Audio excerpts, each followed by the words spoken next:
So you want to talk about Ross Detwiler? Well, we're going to do just that during this episode, the first ever on Monkeyadora Sports. So, to kick it off, Ross Detwiler, he is probably one of, if not the biggest giver of you know what's, and you know what I'm talking about. I can't say it in the first 30 seconds of this video, or else YouTube is going to ding me all the way to heck and back. So, we're going to kick this off. Ross Detwiler, born March 4th, 1986. He pitched in the majors from 2007 all the way until 2022. Now, there aren't many pitchers out there, or batters, or really anybody in the world who can say, I was hanging around pro ball for 15 years and didn't even get to one WAR cumulatively. That is crazy. So, he was taken in the first round back in '07 by the Nationals, my favorite team, and he made his debut later that year. Also, not many players who can make that claim. Aside from the Nats, he went on to play for the Rangers, the Braves, the Indians, the Athletics, the Mariners, the White Sox, the Marlins, the Padres, and the Reds. He's one of those big tickers on that baseball reference game, whatever it's called. I can't remember. He's from Missouri, and yeah, I'm kind of just reading a lot of this from the wiki, but we're going to get into some other stuff that isn't in here. So, he he grew up in Missouri, obviously. He went to Missouri State, taken in the first round back in '07, as we know. Made his debut later that year, and didn't really appear. He made like one appearance after that. He didn't appear until '09. And then later in '09, or not later in '09, in May of 2009, he got called up to make a start against the Pirates. He went 5 innings, allowed 3 runs, struck out 6. He went, oh, my voice, sorry. He ended up going 1-6 with a 5.0 exact ERA in 15 games in 2009. And in 4 starts in September that year, he did really well, 1-1 with a 2.08 ERA. Now, the record doesn't look good, but you got to remember in '09, the Nationals were just garbage. They were worse than we are now. In 2010, Detwiler made very few appearances. He ended up having to miss most of the season with a labral tear and came back all the way in July 2011, made a start, and he was in the rotation for the rest of that year. And he went 4-5, not the best again, but we were still rebuilding. That was the year they brought Jason Worth in. And he put up a solid 3.0 ERA. This guy's starting to look like a first rounder. It's hard to really pull gems out of baseball drafts. And in 2012, that's the Nationals' big year. We're here. We are going all in. We're going to win it. All of it. He started the year in the rotation. He got pulled out of the rotation when legendary Yankee pitcher Ching-Ming Wang came back from an injury, and they put Detwiler in relief. Well, Mr. Wong did not do well in the rotation. They pulled him out. Detwiler went back in, and he was in the rotation for the rest of the year. Ended up making 27 starts, and he was the Game 4 starter in the NLDS against the Cardinals in that famous game where Jason Worth hit the walk-off home run against, I think that was Lance Lynn that was pitching that. He's still around too.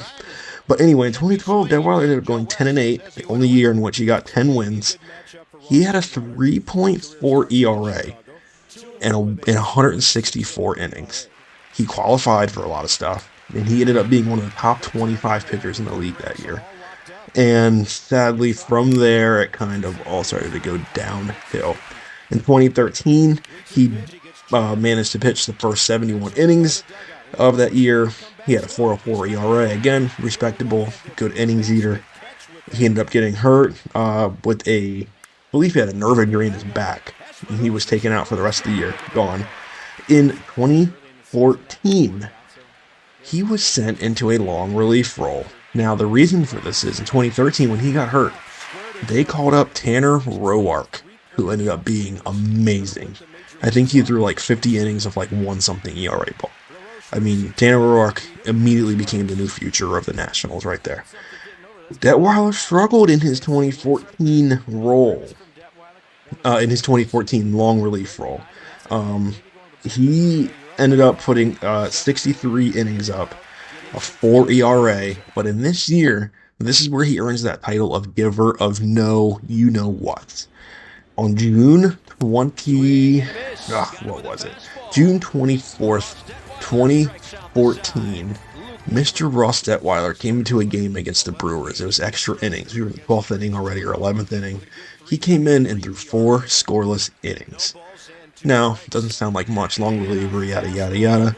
In this game, he threw 46 pitches, 46 straight fastballs. Yep, 46 straight fastballs, nothing else. That is where he learned or earned the epic title of giver of no, you know what, I'll say it now, giver of no shits. That was his title going forward. At the end of that year, December of 2014, he got traded to the Texas Rangers. And the Rangers threw him in the rotation. They have seen what he can do in the past. They're only 2 years removed from being one of the top pitchers in the game, so why not? But he started 0-5, and with an almost 7 ERA, he got put on the DL. Came back, was in the bullpen, was even worse. ERA went up to over 7, and then he was designated for assignment and then released. The Braves picked him up immediately because they saw the potential there. Former first rounder, amazing pitcher. And then they signed him, and then his ERA got it worse again. He ended up finishing that year with a 7.25 ERA. He went 1-5. His batting average against him was .381. I mean, no other pitcher in the league had that kind of batting average against. I mean, that's crazy. That's more than 1 out of every 3 batters getting a hit against you. No other pitcher with at least 30 innings had a batting average against that high. But hey, you're a lefty. You can throw 95, 97. You're getting a job no matter what. So guess what happens? December of that year, the Indians, before they became the Guardians, signed him to a minor league deal because you know what? You're a lefty. You're a former first rounder. You used to be one of the best pitchers in the league. We're going to throw you out there. The Indians pulled him up to the majors on April 3rd of 2016. He ended up going 0-0 with a 5.79 ERA that year with the Indians, and he only pitched all of 4 innings. Later that year, the Athletics picked him up, and in his first start on August 10th against the Orioles, he had his best game of his career. He threw 8 shutout innings against the Orioles, who were at this point in the middle of postseason contention. That was the infamous year where Ubaldo got put in, and yeah, no need to go there.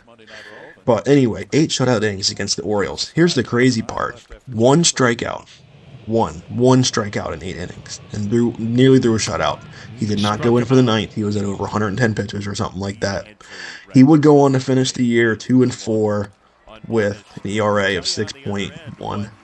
So obviously didn't really pan out as well after that, but that start alone would earn him jobs for the next 200 years. What's even crazier about that is he made that start August 10th.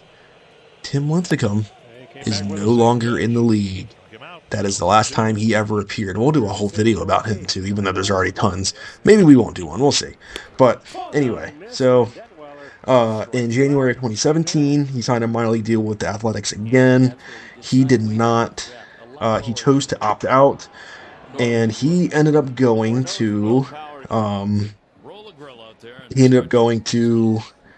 The Cubs minor leagues, and then he ended up not making any major league appearances in 2017.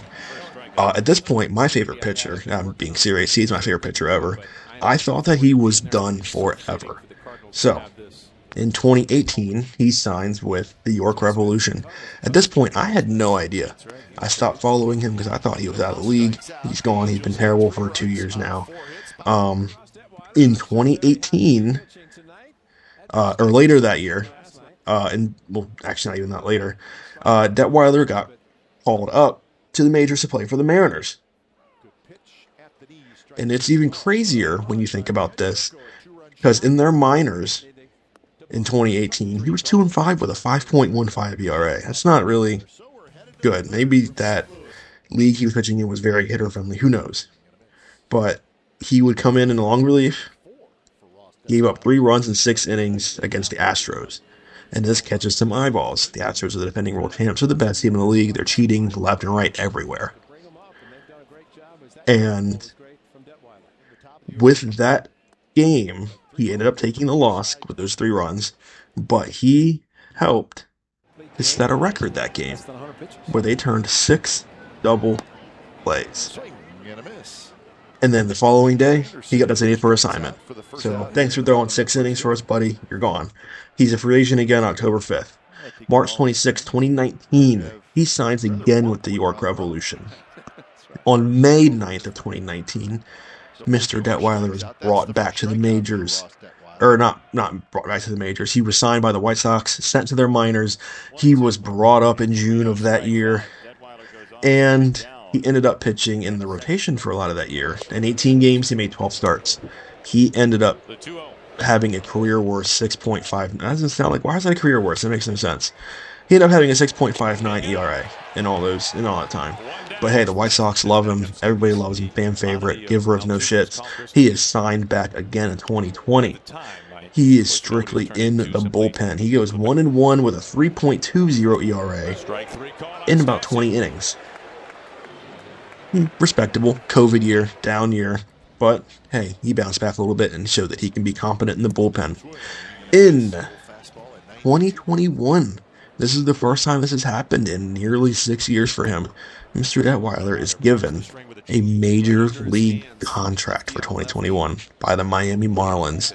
And that year, he made 46 appearances with the Marlins. He would only go 2-1 with a 4.9 ERA. Now, that ERA can be a little deceiving. He made a couple of starts, a lot of solid relief outings. His ERA is very bloated because against the Nationals in that year, he made a spot start where he went 1 inning and gave up 5 runs. And that when you're like mostly a reliever making a spot start, that's going to ruin a lot of your ERA. A bad inning will ruin it. So, more likely, if that bad spot start hadn't happened, he's looking at like a lower 4 ERA, which isn't bad in 46 appearances. He eventually was designated for assignment in September of that year, and then released. 2 days later, the Padres signed him to a major league contract, and he did pretty good. He went 7 games, posted a 2.57 ERA, and had a few strikeouts in only 7 innings. They were hoping he would be a help with the push to their postseason, which I don't believe they ended up making. And then 2022, of course, he's a free agent after the Padres let him go at the end of their season. He signed a minor league contract with the Reds in 2022. So, hit the mic. He was in the minors until May, and then he was brought up to the majors, and he actually didn't do too bad in the majors. He was strictly in a relief role again. Overall, he pitched 26 innings in 30 games, had a 4.44 ERA, which, that's not too bad. To lefty, there's 95. He's going to have a job, even with the specialist role gone. It's just how it goes for some reason. So, on August 29th of 2022, this is where it's kind of cool. He becomes the 450th unique pitcher to surrender a home run to Albert Pujols, breaking the record that was set by Barry Bonds. So this is the 450th different pitcher that Albert Pujols homered off of in his career. That's nuts. And then the very next day, Detwiler was designated for assignment, and then he elected free agency. And unfortunately, that is the last time Mr. Ross Detwiler ever appeared in Major League Baseball. And wow, I just spent 15 minutes covering the life and times of Ross Detwiler. That is crazy. I don't even know if I have enough footage to cover this. But anyway, that's Ross Detwiler, the giver of no shits. If there's any comments, questions, please hesitate to ask me, because I won't be able to answer them. Thank you.